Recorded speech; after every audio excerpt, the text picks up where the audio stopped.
नमस्कार दोस्तों, कैसे हैं आप लोग। मैं रुमकी आज भी हाजिर हो गई हूँ आप लोगों के लिए कुछ डरावना और रियल इंसिडेंट लेके, हॉरर इंसिडेंट लेके।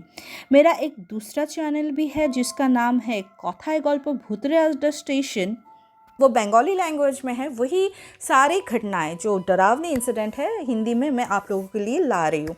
सो मेरी हिंदी उतनी अच्छी नहीं है, लेकिन फिर भी कोशिश करूँगी इन फ्यूचर और भी अच्छे से आप लोगों को मैं ये घटनाएं शेयर कर सकूँ। तब तक के लिए प्लीज़ सपोर्ट कीजिए, सिर्फ बने रहिए मेरे साथ।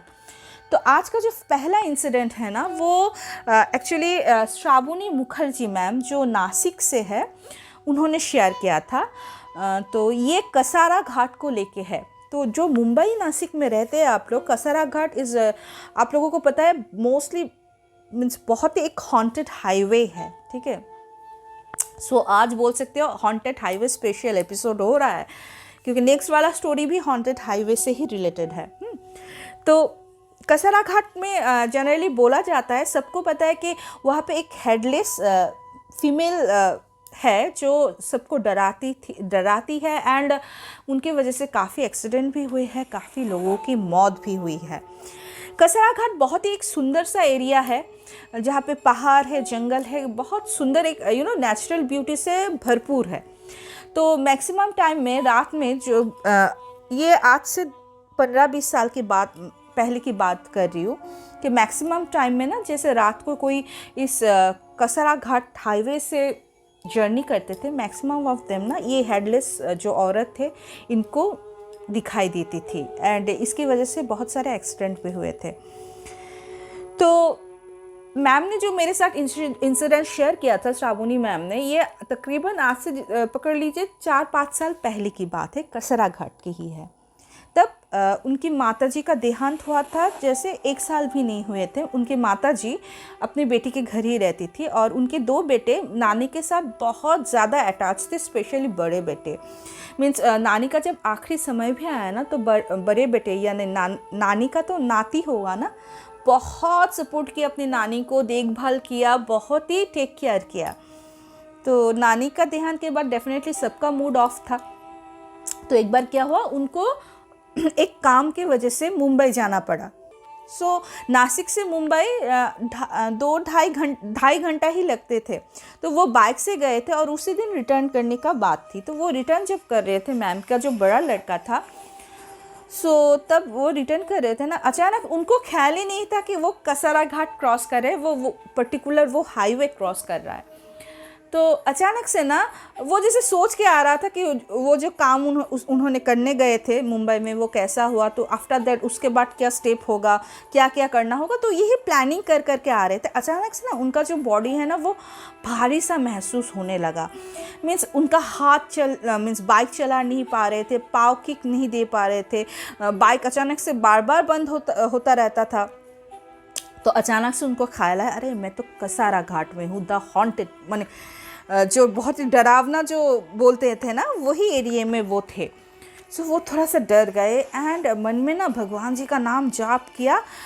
जैसे तैसे बाइक स्टार्ट करके वो चलाने लगे। तब भी उनको महसूस हो रहा था एक भारीपन। वो जब जैसे मिड ऑफ द रास्ता क्रॉस कर लिया, अचानक से देखा एक छाया, ब्लैक जो साया बोलते हैं ना, साया उनके साथ जा रहा है।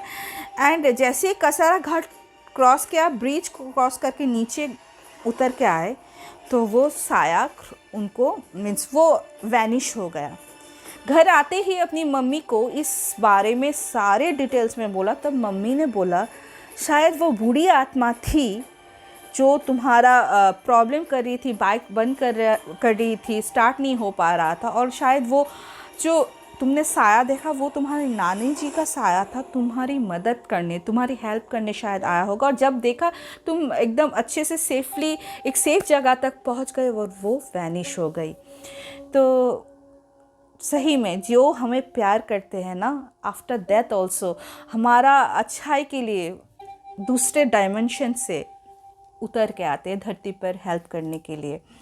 सो कैसा लगा ये इंसिडेंट? मैं हमेशा से बोलती हूँ कि जो स्वभाव होता है ना हम लोगों का, वो मरने के बाद भी नहीं जाता। मीन्स जो जीते हुए भी दूसरों का हेल्प करना चाहते हैं या दूसरों से प्यार करते हैं, मरने के बाद भी वो रह जाता है। तो कैसा लगा दोस्तों ये इंसिडेंट? प्लीज़ शेयर कीजिएगा सबके साथ, सब्सक्राइब कीजिएगा इस चैनल को, रिक्वेस्ट है मेरी। आप सपोर्ट कीजिए, शेयर कीजिए, सब्सक्राइब कीजिए। जब ये चैनल मैं देखूंगी आप लोग अच्छे से रिस्पॉन्स कर रहे हो, आप लोगों को अच्छा लग रहा है, कमेंट सेक्शन में देखूंगी कि आप लोग अच्छे से कमेंट कर रहे हो, तो डेफिनेटली और भी बहुत सारी घटनाएं हैं जो रोंगटे खड़े कर देंगे आप लोगों के, मैं लेके आऊँगी, ये प्रॉमिस करती हूँ आप लोगों से। तो चलिए, जो आप लोग सोच रहे हो कि मेरे साथ इंसिडेंट शेयर करोगे तो कैसे करोगे? आप लोग शेयर कर सकते हो। मेरे जो व्हाट्सएप नंबर है 8011006740, या मेरा जो हम लोगों का जो मेल आईडी है डिस्क्रिप्शन बॉक्स एंड स्क्रीन में आप लोगों को दिखाई दे रहा होगा, वहाँ पे भी आप लोग मेल कर सकते हो। हिंदी में आप लोग वॉइस रिकॉर्डिंग करके भेज सकते हो, इंग्लिश में भेज सकते हो, जो भी हो आप लोग शेयर कर ही सकते हो। चलो नेक्स्ट इंसिडेंट चली जाऊँगी, हॉन्टेड हाईवे। लेकिन ये जो है ना, ये फिर से मेरे मामा के साथ, मेरे जो 3 नंबर, यानी उसको क्या बोलते हैं हम लोग बेंगोली में शेजो मामा बोलते हैं, थर्ड जो मामा थे ना, उनके साथ हुआ था। तो ये गुवाहाटी और नौगांव के में एक हाईवे है, जागीरोड के बाद ही, मीन्स नौगांव और जो गुवाहाटी का बीच का जो जगह है ना, एकदम पूरा exact middle of the point वो है जागीरोड। और जागीरोड क्रॉस करने के बाद जब हम लोग नौगांव की तरफ जा रहे हैं, तभी वो एरिया आता है जो मोस्टली बहुत ही हॉन्टेड है। इनफैक्ट अभी भी वहाँ पे बहुत कुछ एक्टिविटीज़ होती रहती है।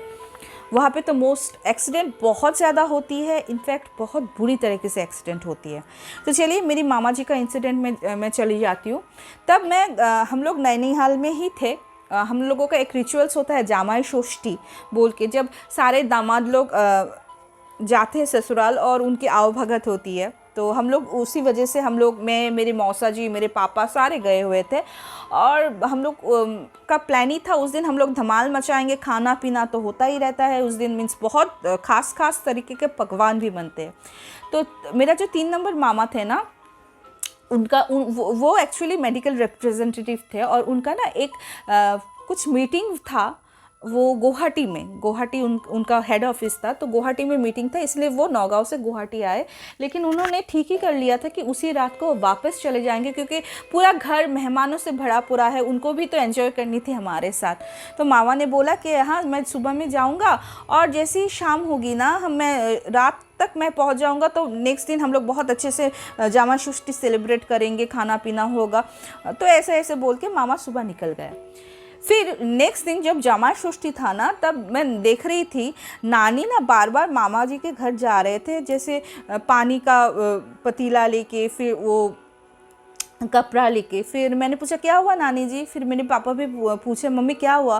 फिर नानी बोले अरे पता नहीं, वो जो मेरे 3 नंबर मामा थे ना, राजीव मामा उनका नाम था, बोले वो कल बहुत रात को आया, और पता नहीं सुबह से इतना बुखार चढ़ा हुआ है, तो उसको मैं वो थोड़ा सा तौलिया भिगो के सर पे दे रही हूँ ताकि बुखार थोड़ा सा उतर जाए। तो सारे मौसा जी, मामा जी, मैं सारे पहुंच गए मामा के घर। क्या हुआ मामा को देखने के लिए, क्योंकि हमें तो पता ही नहीं था। मामा रात को आएंगे ये पता था, लेकिन कब लौटे और उनको बुखार है इस बारे में हम लोगों को कुछ भी नहीं पता। तो हम लोग गए। फिर मामा थोड़े ठीक थे, उठ के बैठे। फिर मेरे जो नानी जी है ना, मेरे बड़े मामा को बोल रहे थे तू जा, वो जो बगल में मैं बोली थी ना काली मंदिर है हमारे एकदम बगल में ही, मामा जी के घर में के बगल में ही मंदिर है। वो जो पंडित जी है ना, बोले पंडित जी से तू बोल के कुछ पानी वगैरह या माता का फूल लेके आ। हाँ, मुझे जो हुआ है इसके साथ वो ठीक नहीं था। तो मेरे पापा बोले क्या हुआ है? तो मेरे मामा जी तब बोले कि कुछ नहीं जीजा जी, मैं कल जैसे लौट रहा था ना, मीटिंग ख़त्म होते होते बहुत रात हो गई थी, जैसे 7 साढ़े 7 बज गए थे। तो मेरे जो ऑफिस के बॉस थे ना, वो बोले कि राजीव तुम रुक जाओ। हाँ, तो मैं बोला नहीं, सब सारे जीजा जी आए हुए हैं, कल सुबह से हम लोगों के घर में धमाल होगा, तो कल सुबह में पहुँचते पहुँचते 10-11 बज जाएंगे, तो मैं सारा मिस कर दूँगा। तो ये बोल के बोले नहीं, नाइट सुपर में मैं चढ़ जाऊंगा, जैसे जोरहाट या मणिपुर इम्फाल के जो नाइट सुपर है ना लॉन्ग डिस्टेंस के, वहाँ पे चढ़ जाऊंगा तो पहुँच जाऊंगा। 2 घंटे तो लगेंगे, 2-2.5 घंटे। तो मामा को बस में चढ़ते चढ़ते 9:30 बज गए थे। तो ठीक है, जान पहचान, रास्ता भी जान पहचान था, और नौगांव से मीन्स नौगांव उतरने के बाद तो सारे रास्ते जान पहचान के ही थे मामा जी के, तो कोई प्रॉब्लम नहीं थी। तो एक दिन वो तब जोरहाट वाले नाइट सुपर में चढ़े। तो सीट पूरा भरा हुआ था, तो जो बस ड्राइवर के पास जो है ना केबिन में जो सीट थी, तो कंडक्टर को बोल के बोले कि भैया एक सीट दे दो, तो उसको थोड़ा सा पैसा दे दिया, तो कंडक्टर ने भी मेरे मामा जी को वहाँ पे बैठने की इजाज़त दे दी। तो ठीक है, तो उठने के बाद ना मामा का थोड़ा आँख लग गया था, और जैसे ही जागीरोड क्रॉस किया उनका आँख खुली, नींद टूटी। तो बोला कि अच्छा हुआ 1.5 घंटा मैंने सो लिया, अभी तो थोड़ी देर में नौगांव पहुंच जाऊंगा, उसके बाद तो घर चला जाऊंगा। तो जाते जाते सारे बस के जो पैसेंजर थे सो रहे थे, सिर्फ कंडक्टर, बस ड्राइवर और मेरे मामा जी ही जगे हुए थे। वो सामने बैठे थे मेरे मामा जी। तो अचानक देख रहे हैं क्या कि हाईवे में ना एक लड़की एक कार लेके खड़ी थी, लाल कलर का मारुति। मामा जी को इतना तक याद है पूरी। और उस दिन सुनने के बाद मेरे मेमोरी में भी वो ऐसे बैठ गया था ना ये बात, कि मुझे आज भी वो याद है कि रेड कलर का तब मारुति का बहुत वो था, क्रेज़ था। तो मारुति कार थी रेड कलर का, और जैसे ना वो लड़की लिफ्ट मांग रही थी बस ड्राइवर से, बस से। तो मेरे मामा जी कंडक्टर को बोले कि बस रोकिए, ये लड़की शायद परेशान, मीन्स उसको वो प्रॉब्लम में है, शायद गाड़ी ख़राब हो चुकी है, लिफ्ट मांग रही है, तो इसको चढ़ा लीजिएगा, क्योंकि इतने सुनसान एरिया में इतने रात को ये अकेली लड़की को यहाँ पे अकेले छोड़ के जाना ठीक नहीं है। तो कंडक्टर जैसे सुन के भी ना उन अनसुनी कर दिया, ड्राइवर को बोले, ड्राइवर भी सुन के अनसुनी कर दिया है। फिर मामा जी गुस्सा हो गए, बोले कि आप लोगों को क्या इतनी भी वो नहीं है, इंसानियत नहीं है आप लोगों के अंदर, कि एक लड़की ऐसे अकेली खड़ी है और आप लोग लिफ्ट देने के बारे में सोच भी नहीं रहे हो, मैं बोल रही हूँ बात भी नहीं कर रहे हो। तो ड्राइवर भी उस तरफ नहीं देखा, कंडक्टर भी उस तरफ नहीं देखा, और बस उस लड़की को क्रॉस करके चली गई। सिर्फ कंडक्टर फिर आके मेरे मामा जी को बोले, भाई साहब आप देखिए तो वो लड़की अभी भी खड़ी है कि नहीं। तो मामा जी गुस्सा थे उन दोनों के ऊपर, गुस्से के मारे ना थोड़ा सा ऐसे जैसे खिड़की से देखा, क्या देखा पता है, ना लड़की थी ना गाड़ी थी, जस्ट वो क्रॉस ही किए थे। फिर कंडक्टर ने बोला, भाई साहब ये तो आया दिन का काम है, हम लोग रात में ड्राइविंग करते हैं, रात में हम लोग जगे हुए रहते थे, रास्ते में ऐसा बहुत कुछ हमें मिलता है। अगर हम लोग ये गाड़ी रोक देते हैं थे ना, तो आपके साथ जो गाड़ी के सारे पैसेंजर हैं वो भी मारे जाते हैं, क्योंकि यहाँ पे ऐसे बहुत से इंसिडेंट हुए हैं कि ऐसे जैसे अतृप्त आत्माएं हैं ना, लिफ्ट मांगते थे और पूरा गाड़ी को खाई में गिरा देते हैं। ऐसे बहुत इंसिडेंट हुए, और ये नेली इलाका है। तो मामा जी को अचानक से ख्याल आया, मामा जी ने भी इस रास्ते के बारे में बहुत सुन रखा था, लेकिन अंधेरे में या मीन्स घर जाने की जल्दी में उन्होंने ये बात को अनसुना या अनदेखी कर दिया, या आप बोल सकते हो उनको ध्यान नहीं रहा, याद नहीं रहा। तो उसके बाद मामा जी बस से उतर के जैसे तैसे घर तक पहुँचे, और इतना डर गए थे वो, उसके बाद वाले दिन नेक्स्ट दिन ही उनको बुखार आ गया।